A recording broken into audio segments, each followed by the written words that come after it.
नमस्कार, मैं हूं नरेश वत्स। ब्रॉडकास्ट मंत्रा में आपका स्वागत है। तमाम उम्र अकेले सफ़र किया, मुझ पर किसी खुदा की इनायत नहीं रही। ऐसे ही एक शख्सियत अतुल गेंदले हैं, जो कि पुणे से फाइन आर्टिस्ट हैं और यहाँ पर दिल्ली आर्ट मेला में अपनी पेंटिंग को लेकर आए हैं। और ख़ास बात यह है कि वो फ्रीलांस अपनी इस कला को आगे बढ़ा रहे हैं। उनके सफ़र के बारे में सुनेंगे। अतुल जी, ये जो फाइन आर्ट कि आपने यहाँ पर पेंटिंग लगाई है, अपनी यात्रा के बारे में हमारे दर्शकों को बताइए। जी मेरा नाम अतुल है और मैंने फ़ाइन आर्ट्स पेंटिंग में मास्टर्स कंप्लीट किया हुआ है और पिछले 2-3 सालों से मैं एज अ फ्रीलांस आर्टिस्ट काम कर रहा हूँ। जो मेरी आर्ट वर्क की जो जर्नी है वो मैंने रियलिस्टिक से स्टार्ट की हुई थी और उसके बाद मिनिमल होती जाते हुए आप यहाँ पे देख सकते हो, यहाँ पे अभी एब्स्ट्रैक्शन की तरफ मेरा जो जर्नी है वो जा रहा है। और अभी इस टाइम मैंने फर्स्ट टाइम मेरे क्रिएटिव आर्ट वर्क्स एग्जिबिट किए यहाँ पे दिल्ली में। जो लास्ट ईयर जब इंडिया आर्ट फेस्टिवल हुआ था तब उसमें मैंने मेरे रियलिस्टिक आर्ट वर्क्स लगाए थे, जिसमें वाराणसी के घाट थे, सिटीस्केप थे और कुछ दूसरे पोर्ट्रेट्स भी थे। लेकिन इस टाइम मैंने थोड़ा सा अलग से अपने पेंटिंग यहाँ पे एग्जिबिट किए हैं। अच्छा, मुझे ये बताइएगा कि कोरोना काल में देखा कि आर्टिस्ट को सबसे ज़्यादा नुकसान हुआ तो पूरे विश्व को, लेकिन आर्टिस्ट पर ज़्यादा दोहरी मार पड़ी है।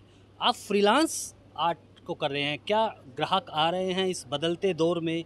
किस तरह की कला को लोग पसंद करते हैं? जी बिल्कुल, सही आपने पूछा कि बहुत परेशानी तो बहुत सारे आर्टिस्ट लोगों को हुई कोविड के कारण। लेकिन फिर भी जो जेन्युइन आर्टिस्ट हैं या फिर जिनका आर्ट प्योर है, उनको मेरे हिसाब से ज़्यादा दिक्कतें नहीं आती, क्योंकि उनका आर्ट जेन्युइन होता है, वो अपने दिल से करते हैं। और मेरा भी कुछ वैसा ही रहा। कोविड के काल में वैसे तो बहुत कम सेलिंग हुआ या फिर बहुत सारी परेशानियाँ भी हुई, लेकिन फिर भी बहुत अच्छा रहा ओवरऑल, क्योंकि मेरे जो कॉन्टैक्ट बेस था उसके हिसाब से मुझे कुछ ऑर्डर्स भी मिले हुए थे कोविड के पीरियड में भी। और कुछ आर्ट वर्क भी सेल हुए और बहुत सारे जो गैलरीज थी या फिर जो बायर्स थे, उन्होंने खुद होके पूछा भी कि आप, क्योंकि उनको पता था कि मैं फ्रीलांसर हूँ, तो उन्होंने खुद होके पूछा कि आपकी मतलब फाइनेंशियल कंडीशन कैसी है, कुछ अगर हेल्प की ज़रूरत हो तो वो भी हमें बता दीजिए। तो ये भी एक बहुत अच्छी बात थी मेरे लिए कि लोग खुद होके पूछ रहे हैं आर्टिस्ट को। पूछ रहे हैं तो क्या इस यात्रा में क्या देखते हैं आप? भारत में जिस तरह से भारतीय कला को, चाहे उसके अध्यात्म के रंग हो या जो दूसरी विविधता है, उसको लोग कैनवास पर उतार रहे हैं और लोग उसको पसंद कर रहे हैं। कैसे देखते हैं भारत को आप कला की दृष्टि से? बहुत ही बढ़िया आपका सवाल है, क्योंकि भारत तो कला की जननी माना जाता है, क्योंकि यहाँ पे स्कल्पचर हो गए या फिर पेंटिंग हो गए, बहुत साल पुराने से हैं और बहुत सालों से ये प्रथा चलती आ रही है। तो और अभी जो कंटेम्प्रेरी जिसको आर्ट बोला जाता है, अभी के हिसाब से भी भारत का बहुत ज़्यादा योगदान है इस फील्ड में। और इंडिया के बहुत सारे कंटेम्प्रेरी आर्टिस्ट अभी इंटरनेशनल लेवल पे भी काम करते हैं। तो ऐसा नहीं है कि इंडिया का आर्ट वर्क पीछे है या फिर बिल्कुल भी ऐसा नहीं है। बहुत अच्छे अच्छे आर्टिस्ट हैं इंडिया से कि जो कि आज बहुत अच्छे लेवल पे काम करते हैं इंटरनेशनल।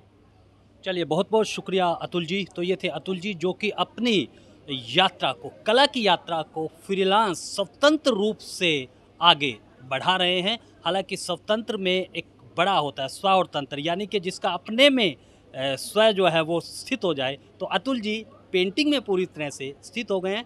और आज के लिए बस इतना ही। मुझे दीजिए अनुमति और आप बने रहें ब्रॉडकास्ट मंत्रा के साथ।